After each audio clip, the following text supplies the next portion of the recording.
Bagamat nakikipagmabutihan sa China, tiniyak ni Pangulong Rodrigo Duterte na sa Japan tayo kakampi kapag may arbitral ruling na kailangang ipatupad. May teritoryo rin kasi ang Japan na inaangkin ng China. Mula sa Tokyo, saksi live si Maki Pulido. Maki. Igan, bandang alas 9 ng gabi natapos ang dinner na inihanda ni Prime Minister Shinzo Abe para kay Pangulong Duterte. Pero wala pa tayong impormasyon sa ngayon kung natuloy ba o kung napag-usapan ba nila doon yung tungkol sa pag-mediate ni Prime Minister Abe sa nanlalamig na pakikitungo ni Pangulong Duterte sa Amerika. Formal na Pangulong Rodrigo Duterte ang humarap sa mga negosyante kaninang hapon. Tila sulyap sa Duterte makikipagkita kay Japanese Emperor Akihito bukas. Sa gitna yan ng pag-aalala ng mga protocol-conscious na mga Hapon. Sa iaasta ng Pangulo pag hinarap niya ang Emperor na kinikilala ng mga Hapon na mula sa angkan ng mga Diyos. Kabilang sa mga nabanggit ng isang mambabata sa Japan ang pangunguya ng bubble gum na ginawa ng Pangulo nang makaharap ang ilang Chinese officials na di raw dapat maganap. Kasama sa mga ipinarating ng mga negosyanteng Hapon ang patuloy pa ring pamumuhunan sa Pilipinas. Pero sana raw luwagan ang probisyon ng konstitusyon na naglilimita sa pagpasok ng mga dayuhang puhunan at masigurong di sila madehado ngayong hinihinto na ang contractualization ng mga manggagawa. Ayon sa ilang negosyanteng nakausap namin, gusto nila ang tigasing asta ni Pangulong Duterte laban sa katiwalian at krimen.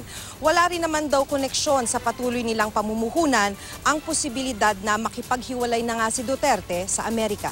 Nilinaw rin ng Pangulo ang dahilan ng pagbisita niya sa China. I would like to assure you that all there was economics. We did not talk about arms. We did not talk about stationing of troops. We do not we avoided talking about alliances, military or otherwise. Hanggang sa pag-uusap ng Pangulo at ni Japanese Prime Minister Shinzo Abe, naging paksa ang China. Meron din kasing teritoryo ang Japan na inaangkin ng China. Thank you. This concludes the press announcement. I assure you that we will be by your side and everybody side in this arbitral ruling. Sabi naman ni Prime Minister Abe, nagkasundo silang mahalaga ang mapayapang pagresolba sa issue at kabilang dyan ang pagsunod sa UN Convention on the Law of the Sea o UNCLOS. Ito pa naman ang basehan ng Arbitral Tribunal nang i-award sa Pilipinas ang karapatan sa mga inaangking teritoryo sa West Philippine Sea. Napirmahan na rin ang pag-transfer ng large patrol vessels at ang pagpapaunlad ng Philippine Coast Guards at ang paghahanda sa pag-transfer ng ilang Japanese aircraft sa Pilipinas. Susuportahan din ng Japan ang agrikultura sa Mindanao, gayon din ang infrastruktura sa Davao City at sa Metro Manila.